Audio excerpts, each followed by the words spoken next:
Welcome to this special session for generative change and creative mind coaches to understand more about the Life Talent Program. And my history with Steve Gilligan, the Creative Mind Program, and Stephen Robert with Generative Change is that, that I've known them since, Robert since 1985, and Steve since about 1987. Robert taught on my first NLP practitioner training, and I was a sponsor for Steve in I think 1987. And then I did lots of stuff with both of them, including going to Steve's supervision groups in California. We had a 5-person group that used to meet in his office, and we'd rent a house by the beach. We'd drink champagne and eat fish in the evening, and we'd go and do really deep work. It was actually more like personal development work, more personal evolution work than it was supervision. And so that was really great.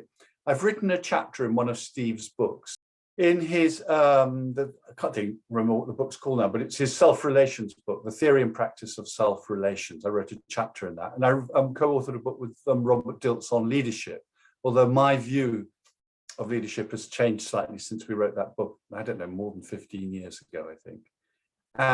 But I've really worked with them for a very, very long period of time. So a lot of their material, a lot of what they do, I know from before it was generative change and before it was creative mind. And actually the NLP presuppositions really were an important part of my life, really made a significant difference to my life and my practice. So some of you will know this and some of you don't know, but I came from a really messed up family.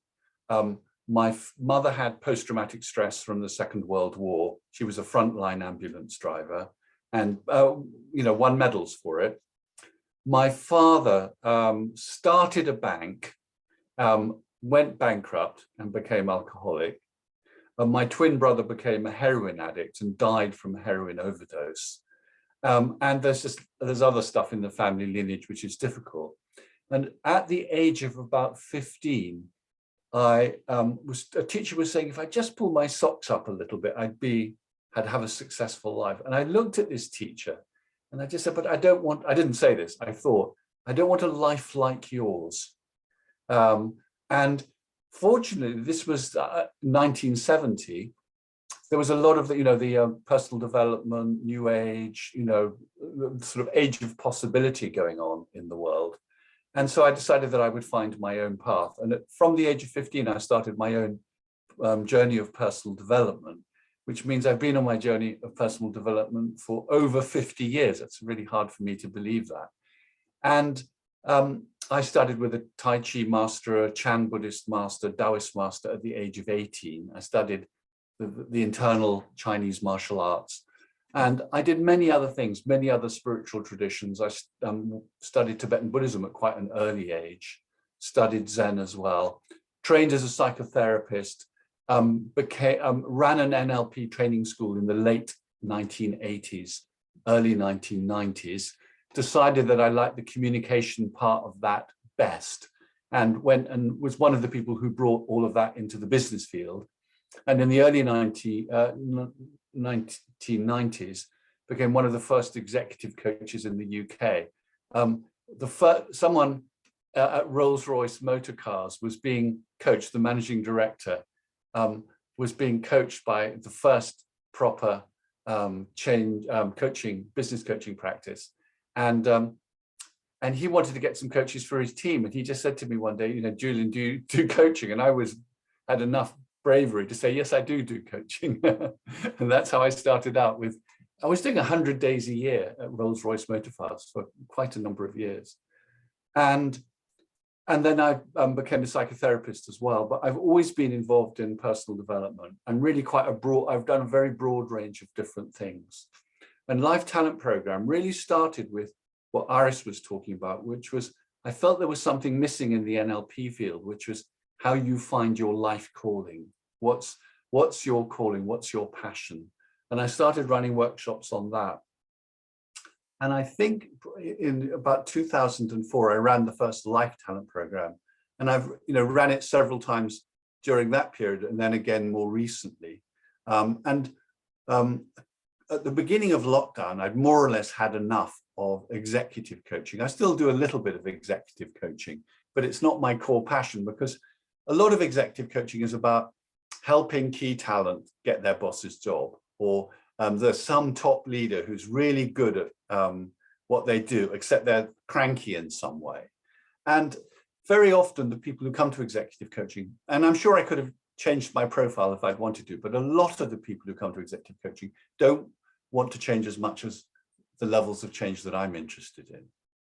And so I really sort of ran out of steam doing executive coaching, and have been focusing on the Life Talent Program, which is my core passion. My life calling is helping people blossom, starting with myself. And of course, that starting with myself statement is super important, because otherwise it sounds very sort of grand, doesn't it? You know, helping people blossom. But I did it for me. And if you think about me and my twin brother died of a heroin overdose. I've thrived. So helping people blossom, starting with myself, is not just a nice thing to have. It's, you know, it was my survival. And you often find that with life callings. Life callings are often connected to the person's deepest wound. So, the Life Talent Program is a 20-day program, which I've been chunking into half-day sessions because I don't like full-day sessions on Zoom. I think it's much too much. I don't really like the model of taking long day workshops and having people sit on Zoom for a whole day. I don't think it's good for the person. So the Life Talent Program, most of it I do is 3 hours a week over, a large number of weeks, half a day, basically half a day a week. And there's some real benefits to that. I'll talk later on about, I think we know the disadvantages of Zoom as a training, but there are actually some really quite good advantages. So what I'm going to do is I'm going to share my slides with you and just take you through the model a bit. You can interrupt me at any point that you have questions, but I'm just going to take you through a bit about the Life Talent Program and how it integrates material from Creative Mind and Generative Change. By the way, I was a founder of IAGC, or one of the founders of IAGC, or a founding member of IAGC. I actually was on the executive team of IAGC until they decided they didn't want an executive team, but that's another story. So let me just so the purpose is to hothouse your personal evolution. My ambition is to have the most powerful personal transformation program that I can possibly deliver within the bounds of safety and also ability to integrate. And that's something that's quite important because we need to be able to integrate the changes that we're making. So Life Talent Program has three levels. The first is Tools for Personal Transformation Level 1, which is either 9 3-hour sessions or the two days in the fast track coaching version, which is coming up on the 9th and 10th of April. So I've got a shorter fast track version that covers for anybody who wants to do level 2 and covers the key components that you need to have in place before you can do level 2. And then there's the Life Talent Program level 2, which is 29 3-hour sessions with essentially a break in August, a break at the end of July and to the beginning of September, the 1st of September. So there's a summer term and an autumn term. And coming in 2023, Give Your Gift to the World Life Talent Level 3. Last year, actually over the last few years, I've had too much material in Life Talent Level 2, and I'll talk to you about that. And one of the things that I found was that people wanted deep healing, deep personal change, and really, focusing on fulfilling their potential and healing what stops them from fulfilling their potential.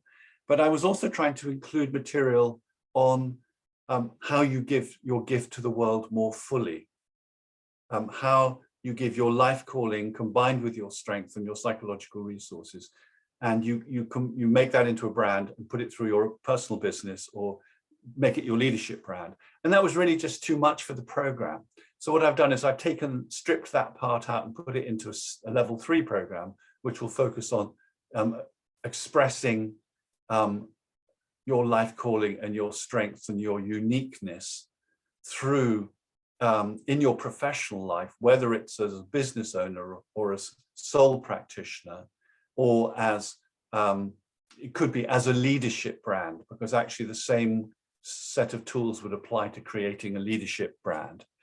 There are 3 marriages in life: the marriage with yourself, the marriage of love, friendship, community, and the marriage with your work, the marriage of giving your gift to the world. And level 3 is about that. Level 2 does deal with all the 3 marriages, but not to the depth of thinking about your marketing and thinking about your professional communication that we would go to in level 3. So, and that will be approximately 28 sessions. So I don't really want to talk much about that now. It hasn't even been launched yet. So as you know, that if you're a generative change practitioner, there are 6 steps in generative change, but at the more advanced level, you don't have to do them in sequence. You can do them, you do them in the order that you need to do them in. And so, the basic steps are, coach state, intention, generative state, act, transform obstacles, practices for deepening changes. But of course, actually, they come up in different ways. So I think the words that Stephen Robert uses, they say the necessary conditions, the 6 necessary conditions for generative change. A piece of work, whether it's in a single session or over multiple sessions, would include all of these elements. And in Creative Mind, the model is almost exactly the same, except the naming is slightly different and the order is slightly different. So, but to keep it really simple, Creative Mind has 7 steps, and one of them is the weaving of the generative states. It should actually, the arrows should really show the weaving of the generative states with the transforming obstacles. You keep going back and bringing more resources from your generative states, from your psychological resources, into the obstacles to transform, to help those obstacles transform. But essentially, it's the same model, a slightly different order of steps between the 2 models. But when you show it as a sort of circle like this, you can see that it's very, very similar. And so, I want to go forward to not do the curriculum. I think I want to do, where have we gone? So I'm going to come here. So for a number of years, Life Talent has been about 2 key things, 2 key elements. The first is the individual self, the self of psychotherapy, of personal development, where, did I put? Yes, I did. Where, you make the most of your psychological resources, you make the most of what is great about you, and I'll take you through all of that. And you heal the wounds that stop you from expressing yourself fully. And so that's the individual self, making the most of yourself and healing what stops me. And that's a lot of what psychotherapy and personal change is about. Over the years, I've included more and more of the spiritual and become bolder about that, because one of the most powerful resources is connection to higher power, to a world, a life that is bigger than yourself. And actually, many of the most powerful psychological resources for people are saints, community of saints, archetypal figures, spiritual figures. And so Life Talent for many years has been about bringing the 2 together, which is the individual self, the stuff that's about making the most out of your individual self, and the spiritual, bringing resources in a non-denominational, non-religious way, where every person finds their own connection to higher power, oneness, whatever one wants to call it. But there was always been a slight problem for me with that, which is that the individual self is, we're finite, we're embodied in skin, and we have a limited lifespan. But the universal self is, infinitely large and eternal in time. And so those two bump into each other. It's of course the reason why, it's hard to get enlightened. It's hard to be a full-on mystic, because, we've got to get the universe, the eternal universe and the infinity of time to realize that within a finite body that has a limited lifespan. And so then I started thinking about, through Steve Gilligan's work in Creative Mind, he introduced me to Gebser, who really was the founder of integral thinking. Ken Wilber is involved in integral thinking, but I find him very cognitive. I really liked it, but it was very academic and cognitive. But then when I found that his work went back to Gebser, that was really interesting. And Steve Gilligan's model of Gebser's levels is one that I'm really excited about. So that's what, and they provide a bridge between the spiritual and the individual self. So let me just talk to you about how that fits into the Life Talent Program this year. So first you have the individual self, and when you're healing emotional wounds, of course, you're going to be dealing with your parents and that community. And you may touch into your grandparents and other ancestors. And particularly if you're dealing with trauma, people talk about third generation trauma. But by and large, certainly in my experience of psychotherapy, and I've done so many different forms of psychotherapy, there was not much attention to the ancestors and to what you, on the one hand, you've received it genetically, and you've also received it in the field through your parents, through the field of your parents, from the bodies of your parents. And I've seen quite a number of examples of, I know two people who were children in Nazi concentration camps. They survived. They came to England. One became a doctor, the other became an engineer. The engineer made lots of money. The doctor was successful, but they had massive concerns about health. They had real anxiety about their health. Their daughter, who was brought up in this country, also has real anxiety about health, and so does the granddaughter. It just gets traveled down the generations. So it's been very, very powerful for me, looking at all the different empowerments and from my ancestors. And of course, I'm lucky. I'm a white male. I get lots of empowerment. White British male gets lots of empowerment. But there are other things that are disempowering. A branch of my family got wiped out in the Holocaust. I've got other branches that are difficult as well. So really understanding what the influences are and bringing healing to yourself in relation to those influences. And you can interrupt me if you need to. So one part of the community of mind is the ancestors, making the most of your gifts from your ancestors and healing your wounds from your ancestors. And then another part of the community of mind is the gifts from your cultures and also reducing the empowerments and shadows. And without spending too much time on it, just to say, so I'm, gift from my culture is I'm white. If we talk about the shadows, I'm white, I'm male, I'm able-bodied, I'm heterosexual, I'm what's called a cis male, for trans people. I'm upper class, I'm educated. So I've got all that empowerment from my culture, because actually the culture also has, misogyny, patriarchy, racism, disadvantage for disabled people, gay people can be disadvantaged. Trans people have a hard time of it. So it's this isn't a sort of program where we're trying to feel guilty about all the privilege we have. This program is about let's make the most of our privilege. Let's be aware of any disempowerments that come to us because of any of the things that I've talked about, being a woman, for example. Let's not have that as a taboo subject, but something we can talk about.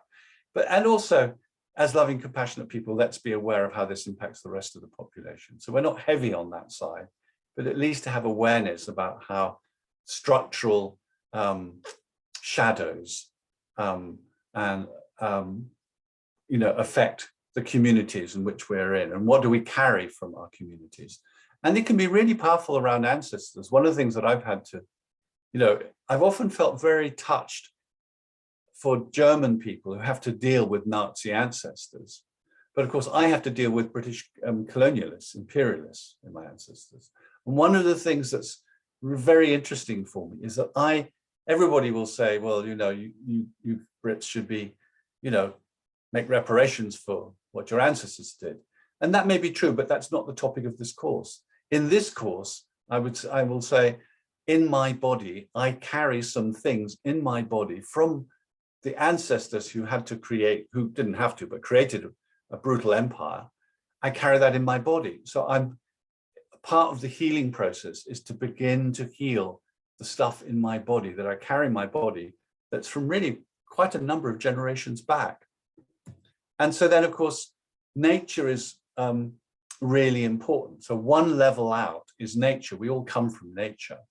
And one of the most powerful, so we know that generative states or coach state in the generative change world, we know that we need to be somatic in change work. We can't just be cognitive.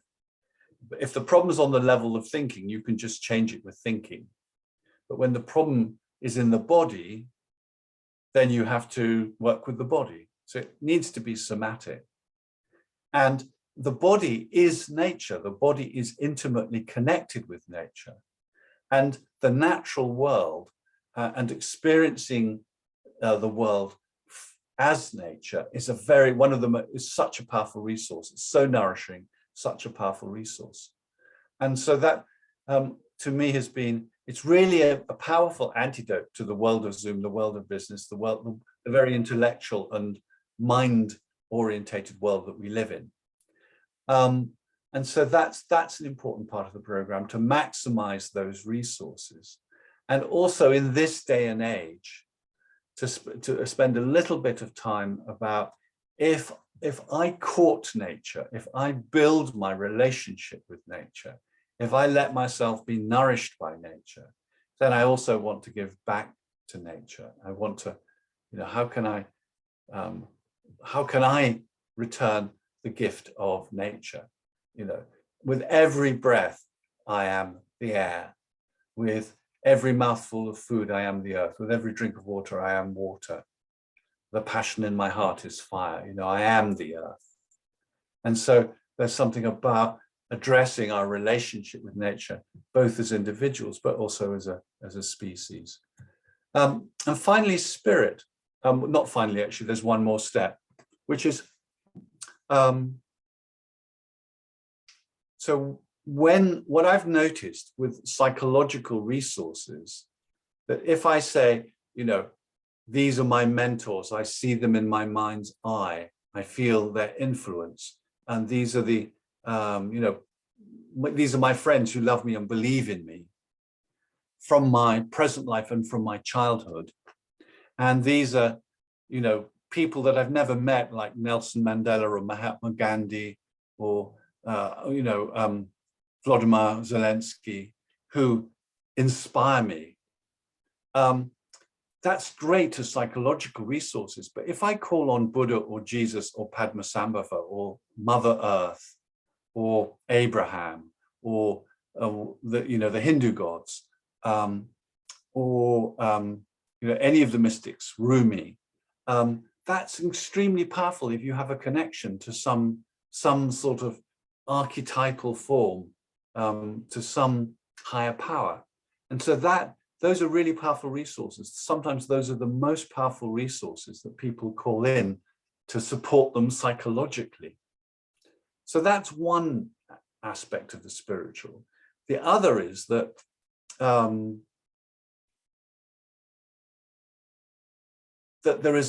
when you do mindfulness, in Buddhism we call it shamatha and also vipassana, that you can find a place, a still place, where you're so focused on, first you're focused on your body and what you hear and perhaps what you see if your eyes are open. Your internal dialogue begins to get less and less, and you have moments when there's no internal dialogue. And in those moments, when there's no thinking, the past doesn't exist and the future doesn't exist.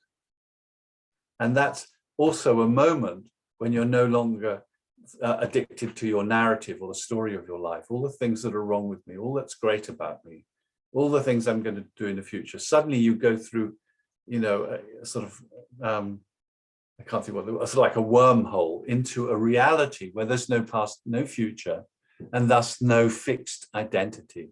That is incredibly powerful. We don't spend a lot of time on it in the program because we have lots of other things to do. But even just a taste of getting beyond for a second, the cause and effect story of our lives is incredibly powerful. And then, of course, the final one is integral, which is bringing all of these together. So having an integrated approach. We spend most of the first term on the individual self because there's tons of work to do there, beginning to go into the community of mind. And we may bring in spiritual resources and resources from nature as we do that. And then in the second term, we will spend more time bringing in these other resources. And so just to give you a little bit more detail, making sort of two basic elements, making the most of yourself, healing the disempowerments that you have or the wounds that you have. So living in generative states, some people of you know that as coach states, living in flow. So in generative coaching at the basic level, you get a flow state, you get a generative state, you get a creative mind state to do when you're doing coaching work, both the practitioner and the client get the creative mind state. But the ultimate goal, of course, is to live in a state of flow. And that's, as you well know, is easier said than done. But the way to do that is to practice it. And so we will be a community of practice where we practice living in a state of flow, more and more. So then life calling, I've mentioned that. There's lots of research in positive psychology on life calling. So, the world of work has three motivations for work. One is I want the money. The second is I want to be the top person. And the third is I'm doing it because I love it. And that's life calling. And people who have a life calling are more likely to communicate better. They'll take risks, considered risks more effectively.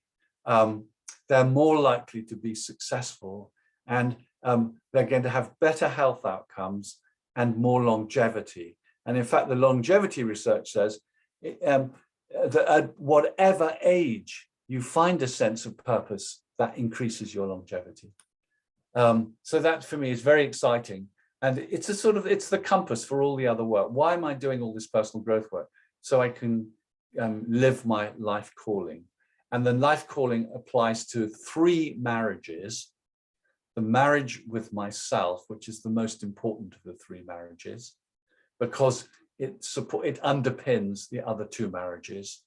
The marriage of love, community, friendship, and of course the marriage with your work, marriage of giving your gift to the world. And giving your gift to the world is such an important thing because it's a part of having meaning and purpose in life, to give one's gift. Actually, each of those give us meaning in life. Viktor Frankl said there are 3 forms of meaning in life. Meaning through love, meaning through work, and meaning through how you face unavoidable suffering. And of course, he was talking from the perspective of having been in concentration camp. But I would just change that slightly and say meaning through how you face the agony and the ecstasy of life. You know, the bliss and the suffering of life, meaning of how you face the human condition. So that's essentially the same as the three marriages: marriage with yourself and life and existence, marriage of love, marriage giving with work and giving your gift to the world. And so then, of course, psychological resources. Those of you who've done creative mind or generative coaching will know about that. But to really master our psychological resources, to really have psychological resources that are very available to us. If I wake in the night, with my psychological resources are waiting for me.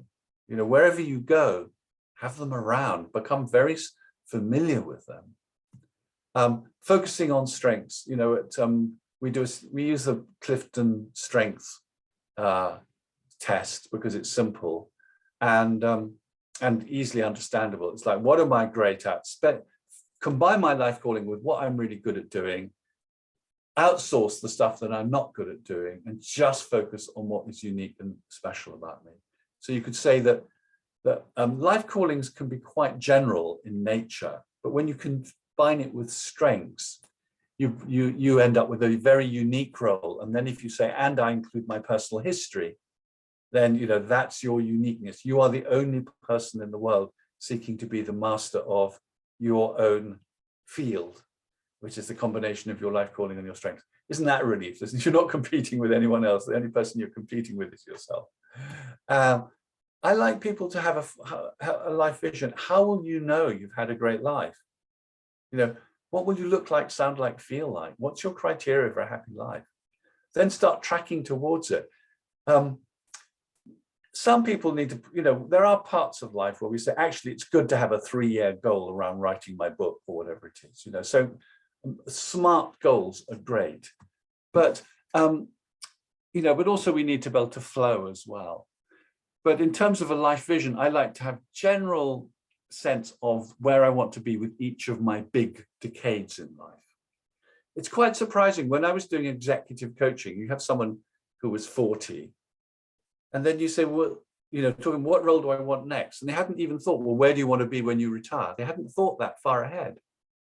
You know, what steps do you need to take to get there? So I think having just a big picture vision of the milestones on the way to the vision of your healthy old age. Then we can spend the rest of our lives becoming who we want to be in our healthy old age. Then that's exciting, isn't it? Rather than waiting until we're old and saying, I wish I was like this. Saying, let me put the hard graft in now while I've got some youth to be who it is I want to be. So living it daily in the 3 marriages, that's, you know, a large part of the Life Talent program. Expressing your uniqueness, this combination of life calling, strengths, psychological resources, your personal history makes you the only one in the world that's like you. There's a space in the world that wants to be filled by you, that is waiting to be filled by you. So then what stops you living your life calling? So what stops us from just really expressing ourselves in the way that a happy child would? And, you know, so then we have to look at healing emotional wounds. And I'm really, you know, what I'm interested in doing is having people really heal the core wounds in themselves. Because if you heal the earliest wounds, if you heal the core wounds, then some of the other things will dissolve anyway. So if you're just sort of playing with healing the more superficial stuff, there's an awful lot of superficial stuff you can work on. If you heal the core stuff, then you get much more transformational shift. So we spend lots of time going down, oh, by the way, there's me as a trainer, there's what I do as a trainer, there's what the group, each individual puts in terms of their intention and their commitment, and then there's the field itself. And what we do is we create a very, very safe field. The field is much more contained than it would be in generative coaching or creative mind, because people are going to want to look really deep, and we need to make it very, very safe for people to look really deep. And so, you know, one of the funny things is that if you have some deep, deep shame and you finally feel safe enough to talk about it, all it may take is a warm heart and a smile and a friendly face and no judgment from someone else, and suddenly it changes. You know, it's quite surprising how just a warm, tender heart, being able to share something that feels shameful from your history or feels really difficult, moves simply by being held, by being seen, and by someone saying, I hear you, I get you, I see you. This is welcome. This part of you is welcome. So that's super important. One of the things that is sort of aspirational for life talent, because it really depends on how much previous healing work you've done, is that when you've done sufficient healing work, there comes a point in which you say, well, actually, I've learned so much from the journey of healing that I can see how this journey of healing was a gift. You know, if it wasn't for my parents and my twin brother, I wouldn't be doing this work today. You know, I'd probably be an alcoholic, divorced banker, very rich, but not very happy. So there comes a point at which you get how all the things you had to do to heal are a part of your gift to the world. And then rather than you move from, there's all the stuff that's making the most of myself and there's all the stuff that's holding me back, then suddenly the stuff that you thought was holding you back combines and becomes a part of your gift to the world. So that's super powerful. Community of mind, increasing the empowerment from my ancestors, increasing the gifts, making the most of these empowerments, healing disempowerments from ancestors, reducing the effect of collective and structural shadows. Nature, being nourished by nature. There's so much research about how just small amounts of time in nature make a really significant difference. Feeling a part of the natural world, and then healing our relationship with nature, of which one of the ways I've been sort of talking about courting nature and, bringing gifts. I was joking with Natasha, I've been running a little Wednesday course on this, but joking with her about, it's like, am I bringing gifts to my lover? You know, if I'm courting nature, am I bringing gifts to my lover? Or am I bringing gifts to my mother?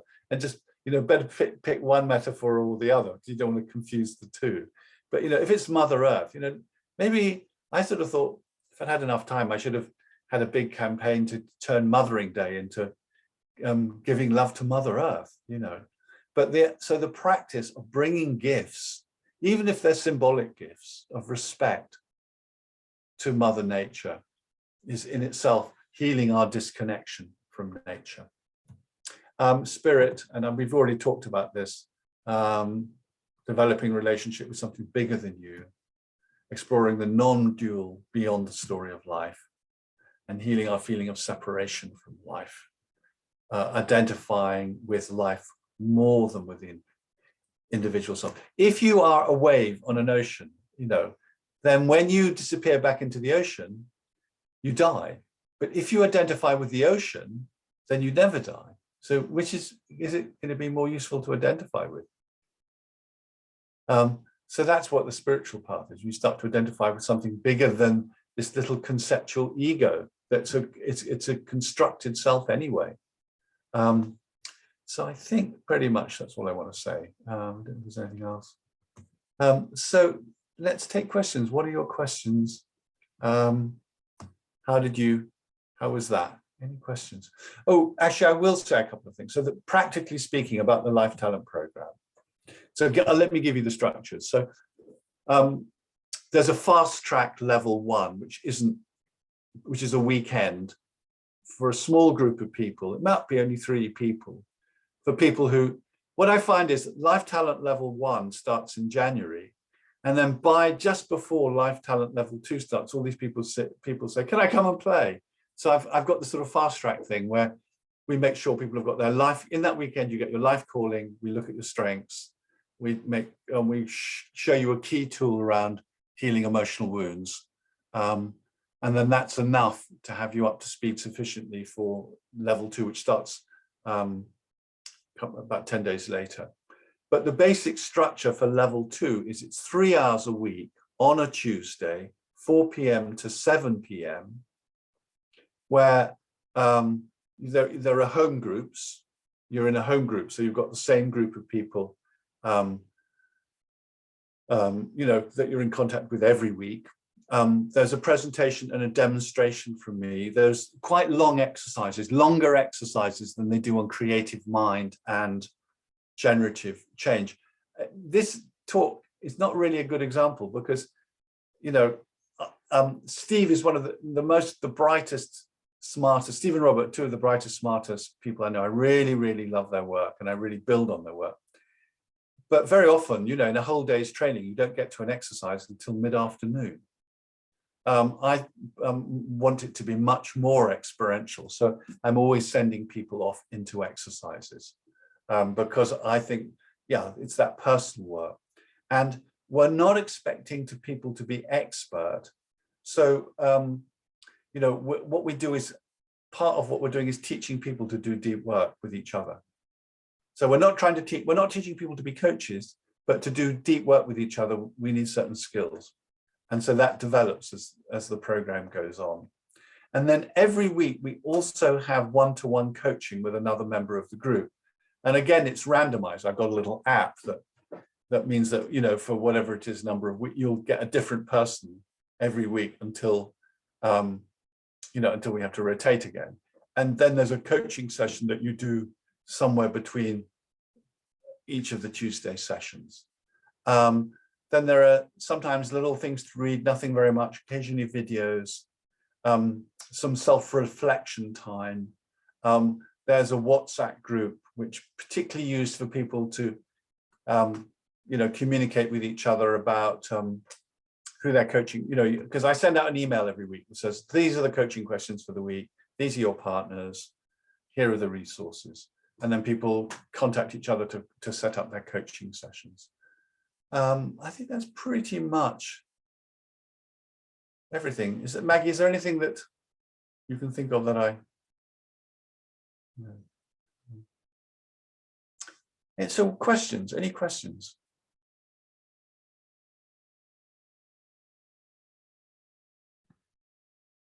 So Julian, just from my understanding, you said 3 hours a week? Yes. For how long? How many? In fact,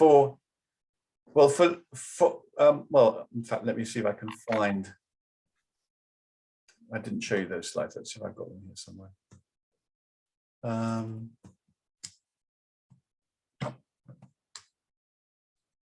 Hang on, what's happening here? Let me just see if I can find it.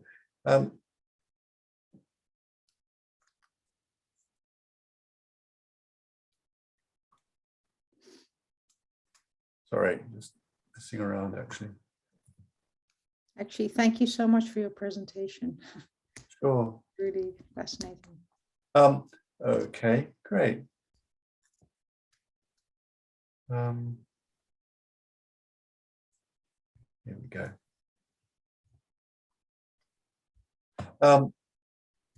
So it's 4 p.m. to 7 p.m. to level 2. So level 1 is Saturday and Sunday, the 10th of April, 10 to 5:30. It might be shorter, but if they're depending on the number of people. So I'll let you know nearer the time. And then level 2 is 4 p.m. to 7 p.m. every week. You can miss up to 2 sessions per term if you watch the video. What we do is, so let's talk about videoing.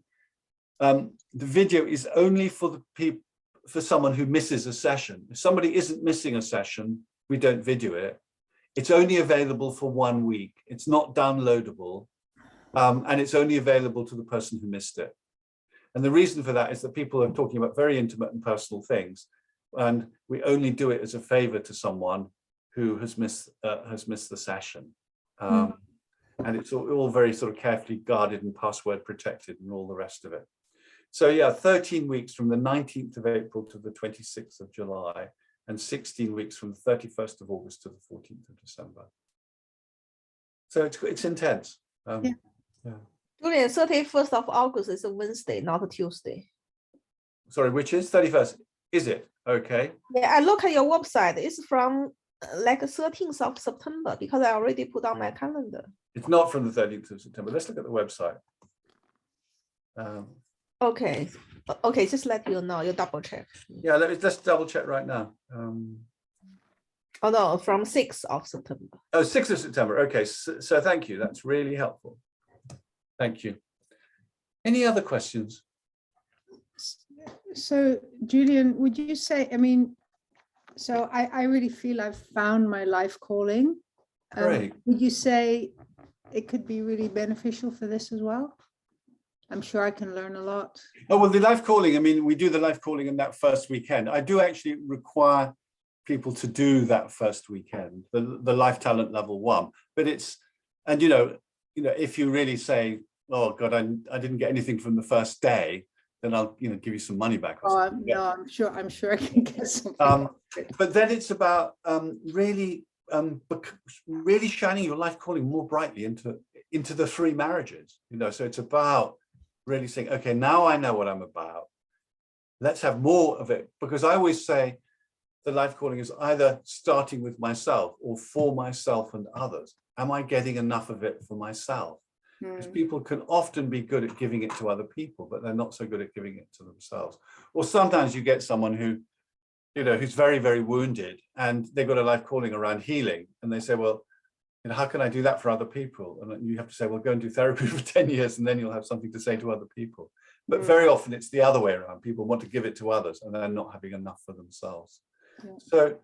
So then, I mean, the question is, are you expressing your life calling in each of the 3 marriages as fully as you could, with all of your strengths aligned? And if not, what stops you? What are the wounds that stop you from just letting it shine strongly? And if the answer is yes, you are doing it as fully as you can, then you don't need the then I sort of bow to you. My view of the path of mastery is that there'll never be an end to it. Oh, that's right. That's right. In fact, that's the exciting thing. That when I'm old, I'm still improving myself the day I die. Right. Milton Erickson had a full caseload of clients in the week that he died. Wow. So that's pretty cool, isn't it? Yeah, that is. Yeah. Other questions? Yeah, I have a question. Are you going to run this program more often? Or? I'm going to run it once a year. I run it once. It's actually quite a lot of work every week. Yeah. So just because of the structure. So I run it every year. Okay. Yeah. Looking at my agenda now, it's with the dates, it may be a bit challenging, but yeah. I'll have a look. Yeah. Yeah. Mark, Medzi, Tivo, Aris, have you got questions?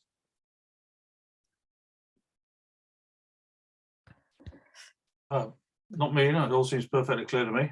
Good. Thank you. Lovely presentation. Great, thank you. Yeah, thanks a lot for the presentation, and sorry for joining late.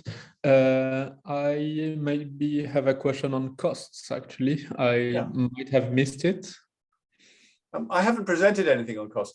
Okay. Let me go and find the website, because I can never remember these things. What I started during lockdown was doing a donation basis with a minimum and a maximum. It's all on the website. Yeah, so I'm suggesting 3 possible levels of donation. £1,700 is the standard donation. Low income minimum donation is 895, and it says, speak to me, even this feels too much. And then a sort of business rate, tax deductible, if you're going to tax deduct it or something, 2,300. These are suggestions. Please pay what you can afford between the lower and the upper figures. The donation system pays less well than a fixed fee system. So in response to my trust in you, please support my work as best you can. And there are 3 ways you can pay. You can pay the full amount in advance. You can pay 2 payments before each term, pay half when you book and the other half before the 31st of August, or you can pay in monthly installments. So, does that answer your question? Yeah, totally. Thanks a lot. It's all on the website, on the Lifetime. Okay, I'll have a look. And maybe, obviously, it's difficult to have a projection, but the size of the group from previous experiences, what can we expect? About 10 people. I'm expecting 10, which is good. It's a great. That's a great number.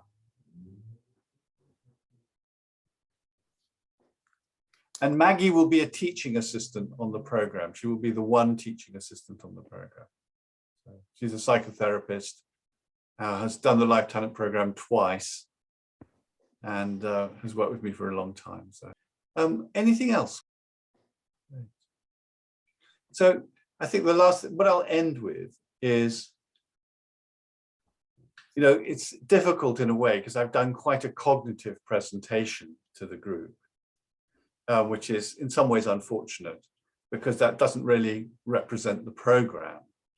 The program is about creating a field amongst the group and a field in the pairs and groups of 3 with really a warm, tender heart where we're really holding each other's hearts in a sort of beautiful, gentle, soft way. And because of that, because of the warmth of our hearts, then people start to open up and share deeply with each other. And that's key to the healing process. So the healing process has two key components. One is, the work you're doing with yourself, but actually having another person say, yes, I see you, I believe in you, I support you, I'm here with you. That is really important to the healing process. Self-confidence has 2 components: your own view of yourself and whether or not people say yes to you, whether or not they say, I see you, I get you. And what we find with the Life Talent program is that people become very, very close with each other and continue to meet after the program is over. It becomes a tribe of people because they've seen the best and they've seen the most difficult. And that's a sort of crucial part of the process. It's also, much more somatic. I will say in 15 minutes what Steve will say 100 times more elegantly in sort of 3 hours. But I will have you practicing really quickly.